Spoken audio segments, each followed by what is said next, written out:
Ooh, okay, welcome back to the next video podcast for Carmel High School's Division of Theater and Film. I'm Mr. Peterson, and on behalf of Ms. Cassidy, Mr. Seelig, Mr. Harvey, I'd like to welcome you back for this little heads up as to what we've been doing this past week as a review, and a little preview as to what's coming up in the week ahead.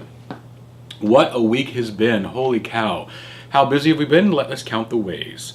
Let's see, the first thing we did was we started the week with rehearsals for The Crucible.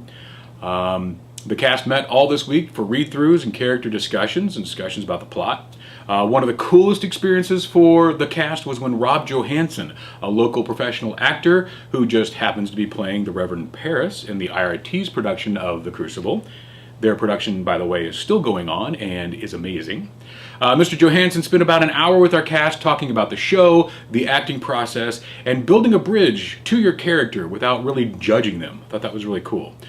Speaking of guest speakers, Miss Cassidy's Drama 1 classes started their improvisational unit and hired the man, the myth, the legend, Mr. Ed Trout, to lead an improvisational workshop. Mr. Trout is the artistic director of the comedy sports team here in Indianapolis. He's been doing improv probably longer than I've been teaching, and that's saying something. Miss Cassidy's Drama 2 class is right in the middle of her unit on mime. For all those alumni watching, I just have 3 words to say to you. Jody Ray Lynn. All right, the Drama 3 classes are furiously blocking their Red Ribbon Players shows. Our first performance is only 3 weeks away and leaving us about 4 class periods before we actually have to perform in front of Forestdale Elementary.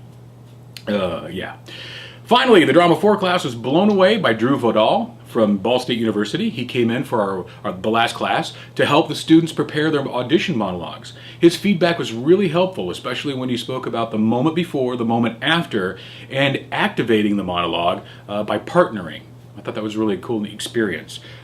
This came in really helpful for them when the seniors performed their monologues last night to a small but interested crowd at the first ever Drama 4 Monologue Audition College Scholarship Evening of Monologues.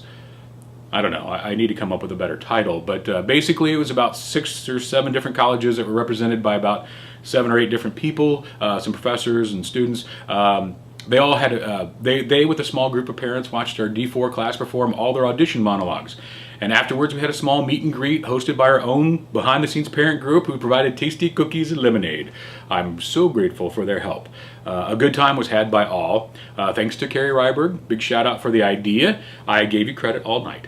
The colleges were grateful, the seniors were grateful, and even the parents who ended up watching 34 different monologues were actually entertained. So a good night had by all. Thank you.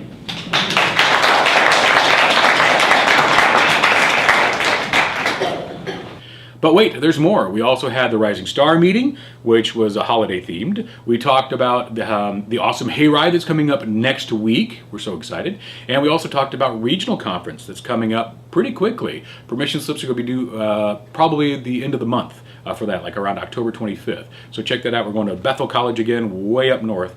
So check that out. So next week we'll be here soon, and this is what it'll be. We got 2 meetings. The Curtains Up meeting for all the parents of the cast and crew of The Crucible. That's coming up Tuesday night at 6:30 in my room, P123. Also on Tuesday evening will be a meeting for everyone who's going on the New York City field trip. And that meeting will be at 7 o'clock in Miss Cassidy's room, E151. Thursday will be our annual Rising Star Hayride at Stony Creek Farms. Permission slips, candy money, dues, codes of conduct, all of that will be due on Monday.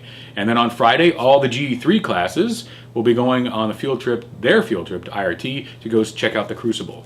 And of course, if you get a chance next Saturday to head over to Danville, you can check out the last public showing of Promises at the Indiana Short Film Festival. And that's about it. That's all I can think of off the top of my head. If you have anything you'd like to mention or have any ideas, feel free to drop by my classroom, P123, or email me simply at jpeterson@ccs.k12.in.us. Thanks.